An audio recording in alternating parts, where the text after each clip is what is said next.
Pinicturan lang natin yun nung kasagsagan na. May duplicate ako niyan dito. May duplicate ako ng ID na yan. Ano pang i-deny mo? Hulong-huli ka na nga. Nagpapalusot ka Hindi, pa. sis. So, meron po kayong reklamo na kayo po ay nahuli at maliho yung pagkahuli sa inyo. Yes po, Idol, kasi nung October 7, may pumunta sa bahay ng mga pulis, nagpakilalang pulis. Okay. Ano sila, taga-Waran section po sila ng Gentry. Okay. Tapos, tinanong ako kung ako si Deo Balboy Najarito. Totoo naman na pangalan ko to.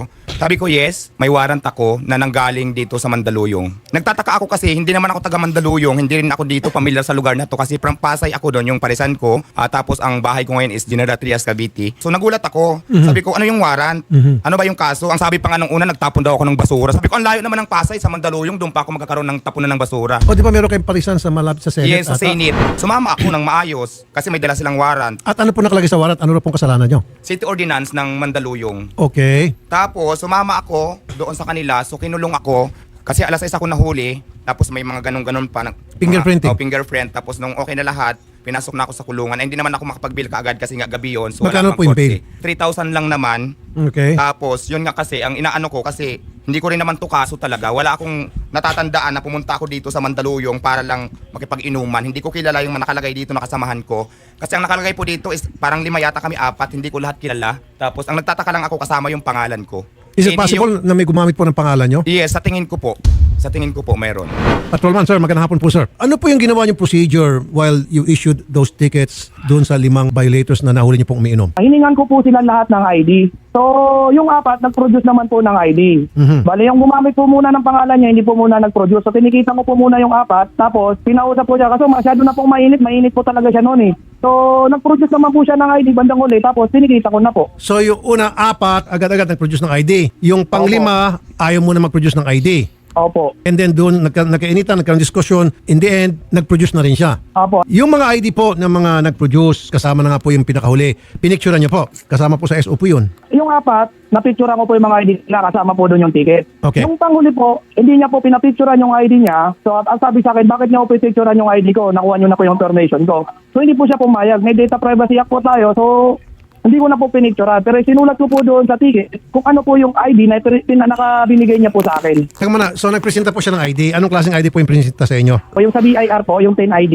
Hindi na po makita yung picture niya, idol. Kasi po, ano po sir, medyo marang may damage na po yung picture. So, hindi ko po makita exactly kung sino yung nasa picture. Pero nung tinanong ko po naman, ang sabi, oo, siya daw po yun. Kilala niyo po si Diwata. I'm sure marami sa atin nakakilala ko. Ako nakikilala ko siya kasi nakikita ko sa social media. Diwata Paris po, kilala ko po. Apo. So namumukha niyo po siya. Opo, namumukhaan ko naman po. So siya ba yung person na plug down niyo na nakikipag-inuman sa kalye na may kasamang 4? Hindi po. So inaamin mo na hindi si Diwata yon. Hindi po si Diwata yun, yung nandoon. Ibig sabihin, malinaw, hindi pala ikaw yung Diwata. May gumagamit ng pangalan mo. Nung mga time na yun, nung March 9, sobrang trending ng parisan ko, sobrang dami ng customer, pagod na pagod ako sa kaluluto pag entertain sa mga taong nakapila. So kaya sigurado ako 100% na hindi ako yan dahil wala akong time nung mga panahon na yun para makapag-inuman kung saan-saan. Sana, di ba, bago lang naman natin bigyan ng warrant yung tao, siguraduhin na sana natin na sigurado na ako. Kasi di ba katulad nito, paano kung mayari pa to sa iba, sa inyo, sa mga kamag-anak nyo. So di ba, so malaking perwisyo siya kasi paano kung nangyari to sa isang mahirap lang din na kagaya ko na walang 3,000 pesos para pang kilo na pang piyansa. Kaya di nabubulok ang sa bilangguan kung mahirap ka lang. So sana, dahil dito, malinaw naman na hindi talaga to ako yung nakulong, ako yung nagbil sa korte, marami akong tao din na abala para ayusin, para makalabas ako. So sana hindi na maulit yung ganito. So paano naman tong ganitong sitwasyon na pwede na palang gamitin ka na lang sa isang krimen na hindi mo naman talaga ginawa, tapos makukulong ka na lang. Sana po, maging aware din tayo na may mga ganitong kaso, sana hindi na to maulit. Anong balak mo ngayon, Sir Diwata? Sir, ang plano ko sana kung mayroon talagang gumamit, hanapin ko at idemanda ko to. Pero sana dito naman sa mga pulis natin, sana sa susunod hindi na mangyari yung kagaya nitong sitwasyon. Kasi kawawa talaga yung mga taong nasa laylayan na hindi kaya mag-provide ng 3,000 pesos. Yes, sir. Kasi ako, 3,000 yung bill ko, pero gumastos din talaga ako kasi nagbayad ako ng lawyer. Okay. Tapos yung mga taong nag-aayos ng papel, lahat yan may talent fee. Correct. So, paano kung wala ako Yung noon? piyansa doon, nag-ayos ng piyansa ninyo. Oo, yung nag-aayos ng piyansa. Okay. So, di ba, mababa lang yung fine niya, 3,000, pero more than 3,000 yung nagastos ko. Paano kung nangyari to sa walang kakayahan mag-provide ng 3,000 pesos? Di ba? Sana na lang, hindi natin maulit yung ganitong klaseng sitwasyon sa mga ibang, kung mangyari to sa kamag-anak nyo o sa mga kapatid nyo, siyempre hindi rin kayo papayag. Sir, yung nagpanggap na Diwata, ginamit yung identity ninyo, tukoy na po pala. Yes, alam mo na iyak ako. Naiyak ako, sorry ah. Kasi yung yung gumamit ang pangalan ko, kilala ko, ang laki ng atraso nito sa akin. Tapos, nagawa pang gamitin yung pangalan ko sa krimen. Kilala ko siya at malaking atraso rin po sa akin. Ang gumamit po ng pangalan ko, natukoy ko na, si Angelito po, Clarito, aka Angel. Isa po ito sa mga business partner ko ng Diwata Paris. Sorry po, naiyak ako, sorry. Okay lang po, okay lang po. Kasi, bukod sa natangayan nila ako ng pera, niloko pa nila ako sa Diwata Paris franchising, nautangan pa ako ng malaking halaga, nagbayad pa ako sa utang nila, tapos ginamit pa yung pangalan ko para gamitin nila sa krimen. Kaya sobrang sakit, hindi ko matanggap. Kayo po in-scam. Yes, tauhan po siya ng ng business partner ko ng Diwata Paris. Kasi si Rafi, nung kasagsagan ko ng Diwata Paris trending ko, lumapit ito si Angel. Sabi niya sa akin, pinapatawag ka ng boss ko. Gusto kang tulungan for business meeting. Ito na po yung Tapos sabi ko, sino bang boss? Ang pangalan po ng boss niya, Gladys din. Tapos sabi, daw sila, franchisor, sabi sa akin. Meeting ko sa isang kainan dyan sa Pasay. Ang paliwanag po nila sa akin sa Rafi, tutulungan ako ng Diwata Paris expansion. Silang bahala, ang kakaroon ako ng franchising fee at saka royalty fee. Ako naman siyempre, mahirap lang ako na tao. Gusto ko rin masunto. Tinagas ko kasi pangalan ko lang, wala akong gastusin, silang bahala. Tatanggap ako ng malaking pera, franchising fee and royalty fee. Nangyari naman sa Rafi na nagtayo talaga ng Diwata Paris. Mayroong Kalamba, Laguna, may Caloocan, may Quezon City, may Pampanga. Pero ang ending, ako pa po yung nautangan. Wala naman ako natanggap na franchising fee na sa kanila galing.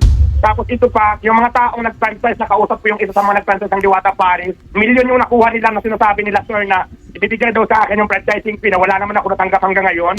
Ang kinuha sa akin, Angel, na cash, 350,000 lang yung sarili kong pera. Ang sabi niya, nanghiram daw muna yung boss niya, yung Gladys din. Kasi yan ang utusan lang, yan lang lagi nakakausap ko kasi iabuno daw doon sa Quezon City branch para ipasa muna sa mga tao kasi hindi nila ma-encash yung ticket pero ibibigay din daw agad. Hanggang ngayon, wala namang binayad sa akin. Yung pera ko lang yung nasarili. Okay. Tapos sir, nagsara yung Diwata Paris sa Quezon City. May utang sila na 312,000. Ako po yung nagbayad kasi hinabol po ako ng may-ari. Dinimanda po ako. Magkano lahat-lahat ang naloko sa inyo nitong si alias Angel kasama na po yung kanyang mga kasabwat Sir, yung sarili kong pera na kinuha ni Angel is 350,000. plus yung pinangakong royalty na nagamit po inyong pangalan ay hindi rin po naibigay. Kumbaga na-scam Wala- po kayo. wala po Okay. akong natanggap Sige po. kahit Ang tanong ko ngayon, sir, paano niyo po nakuha yung inyo pong TIN ID? Kasi hawak niya ata yung TIN ID niyo na nandun ang Yes, sir. picture niya pero Si Angel malabo. Sir, si Angel kasi, nanghingi talaga sa akin ng identification yan kasi siya po ang nagpa-register ng Diwata Paris doon. May basta hindi ko alam kung saan niya pina-register. Kailangan niya ng identification ko. Then yung permit sa Quezon City, siya din yung naglalakad. Nang kahit wala na ako, authorized siya ng na siya talaga maglalakad ng mga So ibig sabihin, yung inyo pong TIN ID, pinagkatiwala niyo sa kanya kasi kailangan niya ilakad yung mga papeles para doon sa franchise, etc. Kaso, hindi niya na sinuli. At yun na po yung Hindi niya na ginagamit nasa uli. niya. Alam ko hindi niya nasa uli kaya meron po ako sa kanyang ID. Okay, yun po yung dahilan. Patrolman Bugabong, sir, magandang hapon. Bago ang lahat, ako po yung nagpapasalamat sa inyo dahil nakarating po sa amin na kayo rin daw po ay ang dahilan at sa inyong ginawang masusing pag-research na natukoy niyo po itong tunay na katauhan itong nagpanggap na Diwata. Siya pala si alias Angel. Paano niyo po natukoy yun, sir? Unang-una po kasi sir, hindi ko po matanggap na nang sa nangyaring injustice ko kay Diwata. Kaya kahit sa ibang tao, yung nangyari na dahil lang sa kagagawan ng ibang tao ay may nadadamay na nananahimik. So after po nung pagka-ere, nung gabi na po yun, duty ko na, hinanap ko po yung tao kasi nung una hindi ko po kilala. Hanggang sa natuntong ko po ang alas niya is Angel at saka Cincy. Ayan yung isa po sa nagiinuman, may kapatid po siya na isang tanod, si Marites Malyari. Inulungan niya po ako hanggang po sa natuntun po namin yung bahay niya sa Block 22, Barangay Addition Hills. Nung kinatok po namin is ang wala pong sumasagot, tapos dumating po yung kapatid, pati po yung nanay lumabas, tinanong ko po kung ano po ang tunay na pangalan ni Angel. Ngayon, sabi ng kapatid, binigay naman po sa akin yung Angelito, Carmona, Y. Clarito. So sabi ko, baka andyan po sa loob, tawagin niyo, may kailangan lang po ako sa kanya. Maya-maya, lumabas na po si Angel. Kung mapapansin niyo po, yung picture po na pinapakita niyo dyan ngayon is, yun po yung picture na pinicturean ko na po siya nung oras na yun. Ayun, ang sabi niya po sa akin, nagkaayos na raw po sila ni Diwata. Nakausap niya na raw po si Diwata, pati daw po si Atty. Asuncion. Sabi ko, paano nangyari yun? Ayun, sabi niya sa akin, may contact daw po siya. Sabi ko, sige, tawagan mo ngayon. Ura mismo tawagan mo. Kung totoo yan. Yung tinawagan niya, ngayon, hindi po sumasagot si Diwata at saka po si Atty. Asuncion. Ang ginawa ko po, pinicturean ko po yung mga number. Tapos tinanong ko po sa kanya yung ID ni Diwata, wala na raw ho. Tinanong ko siya nasaan yung mga ID niya ngayon, hindi niya raw po dala sa bahay nila. Pagka po noon, kinaumagaan, after po duty, tinawagan ko po yung number na kinuha ko sa kanya, sumagot po si Diwata. doon sa number na kinuha ko po kay Angel. Tinanong niya po ako, sino daw po? Sabi ko, ako po si Patrolman Bugabong. Kung naalala niya po. Sabi niya, ito pong gumamit ng pangalan nyo is alias Angel. Ang Angelito Carmona. Kilala niyo raw po siya. Sabi niya, kilala ko po yan. Sabi niya po kasi, kakilala niyo raw po siya at hindi na raw po kayo magsasampa ng kaso. Sabi niya, hindi kakasuhan ko po yan kasi ginamit niya ang pangalan ko at niloko po ako niyan. So, Diwata, magpa-file po kayo ng kasong identity theft laban dito sa dati mong kakilala na si Angelito Clarito Carmona. Yes po, sir. Mayroon na po kami hinanda na kaso ng lawyer ko po kung ano pong kaso yung ipafile sa kanya. Kasi hindi ko po matatanggap yung ginawa nila sa akin dahil nagamit na nga yung may atraso na nga sa akin. Tapos gamitin niya pa yung pangalan ko sa mga atraso nila. Kaya hindi ko sa makapatawad sa ginawa niya. Very good. Para masampulan po. Patrolman Bugabong, ako po humahanga sa iyo. Napakagaling nyo po. At sana po lahat ng mga pulis, investigador ay katulad ninyo. At hindi ko kayo makakalimutan, from time to time, babantayan ko po yung takbo ng inyong career at in the future, kung meron po ako may tulong para ma-push yan dahil sa inyo pong magandang gawain, tutulong po ako. Kasi dito po sa Wanted sa radyo, talagang pag pulis na gumago ng kalokohan, no holds barred yan. Tinitira natin, pinupunan natin. Pero pag yung pulis naman gumawa ng kabutihan, dapat purihin. Ganun po kami dito. Kaya, Patrolman Bugabong, kahanga-hanga po kayo sa amin. Maraming salamat po, Patrolman. Sir Angelito, magandang hapon po sa inyo. Salamat po sa pagpunta. Kayo na po yung magpapaliwanag. Good afternoon po, Senator. Okay. Kaya po ako nandito para po nakikiusap po ako na marinig din po ang side ko regarding po doon sa nangyari po nung gabing yun. Senator, ganito po talaga yun. Nag-iinuman po kami. So, bigla pong dumating yan si Sir Bugabong kasi nga, since na may ordinance po yung Mandaluyong, kaya titikitan niya po kami kasi nasa tapat lang po kami ng bahay nagiinom. At bawal naman talaga yun. Opo. Pero nung nandun na po kami na nagtitikit na po siya sa amin, nung ako na po ang kinausap niya, sinasabi ko na po sa kanya na, Sir, wala po akong dalang ID. Pumasyal lang po ako dito.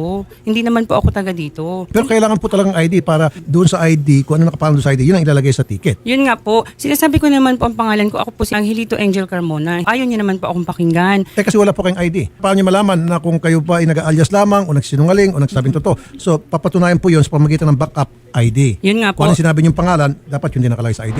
Nung tumatawag din po ako sa amin para sana magpadala ng ID, ang sinasabi niya po, bakit ka pa tatawag? Maglabas ka na lang ng ID. Sinasabi ko naman po na wala na po talaga akong dalang ID naman. Okay. Tapos po, may cellphone ka naman, sabi niya. Sabi ko, opo, meron po. Pero wala po akong ID po na nandito sa cellphone. Pinabrowse-browse niya po sa akin yung cellphone, Senator. At doon, siyempre, ang phone ko po, hindi naman malaki po ang memory niya. So, pag browse ko po, nakita po yung TIN ID po ni Sir Deo. Pero sinabi ko na po sa kanya, hindi po akin yung ID na yan. Nagtatrabaho lang po ako sa Diwata, kaya po ako may ID ni Sir Deo.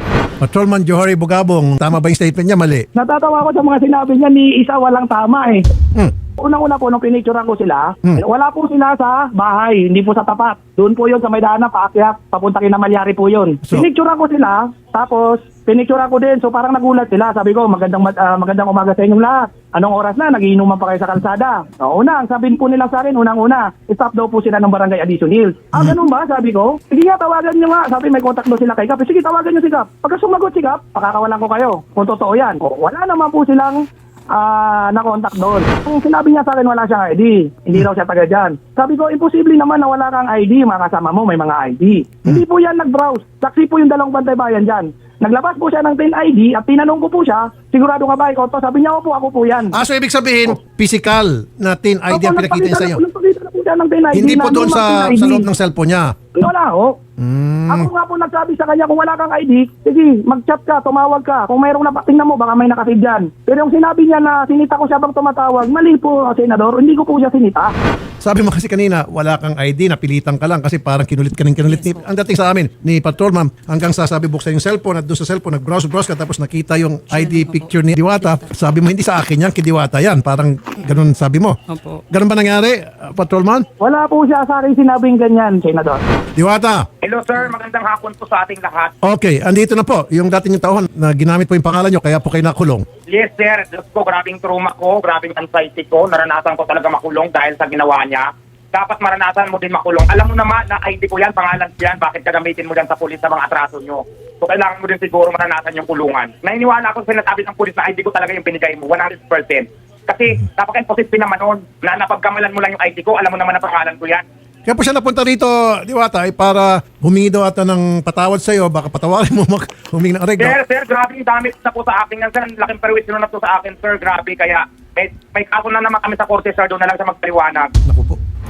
Sis, Alam mo naman po sa sarili mo, sis, na hindi ko yan Huwag mo magagawa. akong tawagin, sis. Hindi ko alam na ginamit mo yung ID ko. Sinisis mo ko ngayon kasi nandito na tayo sa kalagan. Hindi makinig tayo ka muna. hunting sa ganitong sitwasyon kung naging maayos lang kayo sa akin. Alam niyo yan kung gaano ako kabait sa inyo. Sis, makinig ka muna sa akin. Wala talaga sis sa isip ko na gamitin yung ID mo dahil kilala kita. Nung kasagsagan Ikaw nung... lang, ang kilala ko sa Mandaluyong na may hawak ng ping ID ko, wala nang iba. Anong gusto mong Wala. palabasin? Ikaw ang biktima rito? Sis, alam mo naman sa Nakulong sarili ako, mo. nagkawarant ako dahil sa'yo. Kaya siguro, yung hinihingi mong tawad, sa ngayon hindi pa muna. May kaso na tayo sa korte, doon na tayo magpatawaran siguro. I feel So, sorry mas- talaga sa mas- ganung... Kasi para ito, kaya ako nagpatulpo din para maging aware ang lahat, para hindi na magamit at maulit yung ganitong klaseng sitwasyon. Para magkaroon din kayo ng leksyon. Ako sis, wala talaga akong intensyon na gamitin ng ID mo. Kasi kilala mo ako, nung okay ang Diwata, tinuring na kita na hindi iba Kilala sa kita, wait akin. lang. Alam mo ba, hindi lang to yung atraso nyo sa akin. Alam mo yan. Alam mo yan.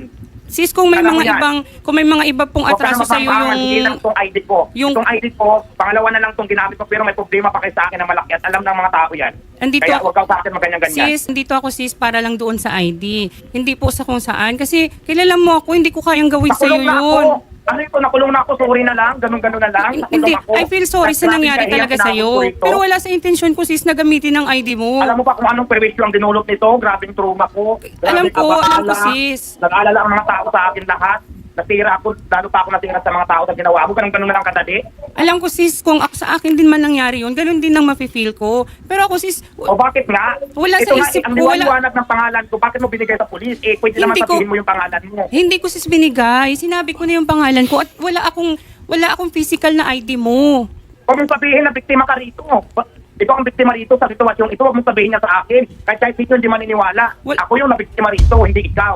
Kaya huwag ka magpa-victim dito. Wala ako sis, ID mo na physical, alam mo yan. Pinicturan lang Paliwanag natin naman yun doon nung sa picture na ID ko kasagsagan yan, na... pin ko yan. May duplicate ako niyan dito. May duplicate ako ng ID na yan. Ano pang i-deny mo? Huli ka na nga, nagpapalusot ka Hindi pa. sis, sana kung gusto kong gamitin yung ID mo, natatandaan mo ba na hiniram ko una yung ID Alam mo? mo ba, kung hindi ako nagkawaran, hindi ko alam na ginamit mo yung ID ko. Nalaman ko lang nung nagkawaran ako, ma-intention ka talagang gamitin yung ID ko. Mabuti na lang ito nagkawaran ako at natulkol talaga kita. Ganon. Hindi ganyan Baka talaga mangyari sis pa ang to sa iba. nangyari. Maniwala ka sa akin. Sana naman, yung mga times na pinagsamahan natin noon, paniwalaan mo naman ako ngayon na hindi ko magagawa Bakit? sa iyo Sa mga tayo yan. pinagsamahan natin, anong nangyari? Sa mga tayo pinagsamahan natin, alam ba kung anong nangyari? Paano mo yan? Sis, Huwag ka magbulag-bulagan. Huwag ka magbulag-bulag-bulag. Negosyo po yun. Tsaka tauhan lang po Oh, ako ano nangyari doon. sa ginawa Tauhan niyo mo sa lang akin? ako.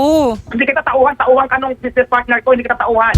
Kaya huwag mo sabihin niya sa akin. Sa Diwata pa rin yun, Tao ka ng sis. business partner ko, hindi kita tao. At saka ikaw yung lumapit sa akin, bakit ko nakilala yung sinasabi mong gusto mo. Yun ang totoo, hindi kita tao. Alam mo Tao naman, ka sis, ng lahat- business partner ko, kaya huwag magpalandakan na tao kita. Lahat Kaya ako may po. ID sa'yo, ikaw ang naglakad ng mga papers ng Diwata Paris, Quezon City branch, kaya nagbigay ako sa'yo ng ID. Yun na nga, yun na nga sana sis, sana maintindihan mo ako. Kami. Ito, maintindihan mo sana ako sis. Ako, Anong klaseng ako maintindihan? ang naglalakad Anong ng ID intindi bang mo. intindi ko sa So inyo? sana, kung intention kong gamitin ng ID mo, di ba kinuha ko pa nga yung driver's license mo kasi hindi nga pinayagan bakit ako yung may PIN warrant? dahil walang Wait lang, walang wait lang, picture, walang Wait signature. lang, patakutin mo ako. So Wait paano lang, maging patakutin mo identification ako. yun, Kung hindi mo sis? intensyon gamitin yung ID ko, bakit ako nagkawarant ngayon na nahuli ako? Hindi Sinong ko gumamit sis, ba? wala akong ano sis na gamitin ng Bakit ID ka mo. natawaran yung ID ko?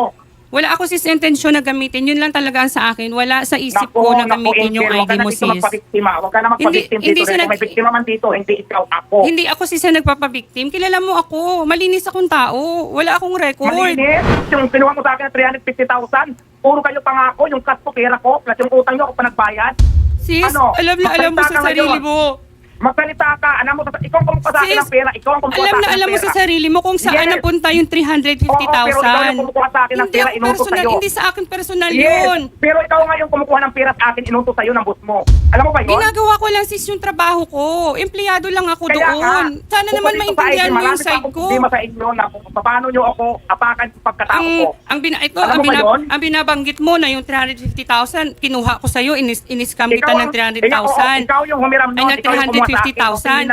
Inutos sa'yo ng amo mo, kaya aminin mo yan, totoo yan. Huwag Kinuha, ka sinungaling. ang 350,000 sis, hindi yun ginamit sa construction ng Diwata QC. Nung Hindi nga, wala na akong pakialam doon kung saan yung ginamit pa sa umutang Nung ka sa akin. pumunta ng ka doon sa Diwata 350,000, QC, makinig gawa ka ng muna. pusis ang Diwata. Teka, makinig ka muna. Ang maliwanag dito na nahiraman mo ko ng 350,000 cash, wala na akong pakialam kung saan nyo ginamit. Tapos sabi mo sa akin, after a week, cash nyo like sige, ibabalik nyo. Lumipas ng mag-iisang taon na, wala pa rin yung pera ko. Yung pera ko wala pa din. Ako naman si Tapos sana puro yung kayo pangako. Sis, ako naman Tapos sana gagamitin yung mo pa- ano wait mo. lang, huwag kang umiyak. Ako naman Gagamitin sana mo pa yung ID pakinggan ko mo, sis. Sa mga kalukuhan nyo. Ako naman Plus, sana yung utang ko sa- pakinggan mo. Wait lang. Plus, yung utang nyo sa Quezon City branch, ako pa yung binayaran, ako pa nagbayad ng 312,000. Samantala kayo ang magbabayad dapat noon, puro kayo pangako, kaya nabuisit may-ari. Ang ano ko lang doon, kasi meron akong papel na permahan. Kayo, ako ang nag-suffer lahat, ang laki ng atraso nyo sa akin. Yun ang alam mo yan, Angel. Magsabi tayo lang kung ano lang yung totoo dito. Kung ano lang Kaya yung nga totoo, sis, ako yun ang nandito sabihin para natin ng magsabi ng walang totoo. Pero masasabi ko, this time, hindi pa ako ready para patawarin kita. Okay. At least maliwanag.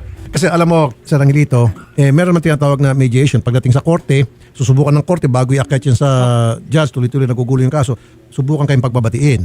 Kung hindi kayo madala sa pagpapabatiin, tuloy-tuloy ng kaso niyan. Pero pwede naman mag-file ng desistance si Diwata later on kapag nagbagong isip niya, lumambot na yung puso niya at lumamig-lamig na, depende sa diskarte mo.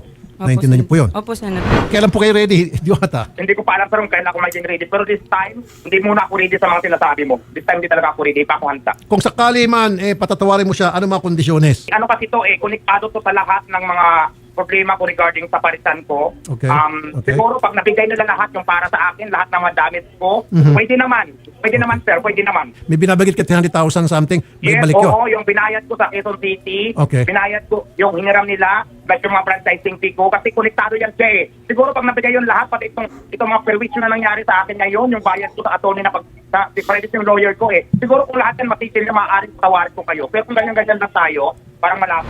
Sir, nakita ko naman sa panalita ni Diwata, facial expression niya na all galit na galit talaga. So hindi pa itong tamang panahon na para magpakatawaran kayo. Well, siguro, pag tumagal-tagal, di ba? Time heals wounds, ika nga. Hindi natin alam yan. So for now, wala, high blood si Diwata. Yes sir, kasi alam mo ba kung anong pinagdaanan ko nung na-arresto ako dito, na natulog talaga ako sa kulungan sir, as in. Maintindihan ko Hindi ko yan, sir. matanggap na wala naman akong ginagawang masama, hindi naman ako Pero Diwata, may napanood akong video nung ikaw rin nasa kulungan, pinag-aagawan ko, gustong tumapil ka kasi sa kanila. ng mga peso. Dito ka, sabi tayo, sabi ko naman, feeling ko tuloy ang ganda-ganda ko doon. Pero siyempre nga, wala sa isip ko yung manlalaki kasi naka-stress talaga. Yung utak ko kasi hindi gumagana na, parang wala naman sa panglalaki. Pero marami sanang lalaki sa loob, kaya lang talaga yung utak ko ng stress. Paano Diwata? Kaya wala akong time Pag para ito sa mga napunta sa bagay na Muntinlupa, marami kayang gustong tumabi sa kanya. Tingin mo. Ay, Angel, subukan mo naman ikaw, pumasok sa loob, baka pagkagawan ka rin, kagaya sa akin. Pagiging maganda ka doon. Kasi ako pinag-agawan ako doon, dito ka, feeling ko tuloy ang ganda-ganda ko. Kaya, sanatin mo rin yan, tingnan natin kung maganda ka rin sa kanila. Diwata, nakita mo ba doon si Dagol at saka si Peryong? Yes, yung doon din. Doon lahat sila nakita ko. Huwag kang mag-alala, Angel, malalaki naman yung mga katawan nila. Mga master, mga preso doon yung iba. Talaga ito si Diwata, magaling magpataba din. So sir, off-air po din naman kayo mag-usap. Kasi sa ngayon nakita ko talagang hindi siya maawat eh. Pag tagal-tagal, maaari. Siyempre, maintindihan rin niya na tao ka lang, pero tao din siya. Nasaktan mo siya. Nakulong. Mahirap pa talaga makulong. Yes po. Kahiyan yun. Yung makulong tapos mapunta sa loob ng kalaboso. Wala siyang kasalanan. Diwata, sabi mo rin kanina na pagdating sa korte, tingnan natin. Baka iba na magiging takbo doon. Pwede mo siyang patawarin, pwede na hindi. Kasi may tinatawag na desistance. Pag nagkaayos kayo ni Diwata at nabigay mo yung mga gusto niya, maaari. May mga kondisyones siya eh. Pag na-meet mo yung mga kondisyones niya, maaari patawarin ka. Tama po ba ako, Diwata? Yes, Sir Rafi. Okay, paliwanag. Pasensya na sir, wala kami magagawa ngayon. But anyway, pasalamat kami at pumunta ka dito para magpaliwanag. Salamat sa Salamat po, magandang sir. hapon. Salamat po at magandang hapon sa inyong lahat. Thank you.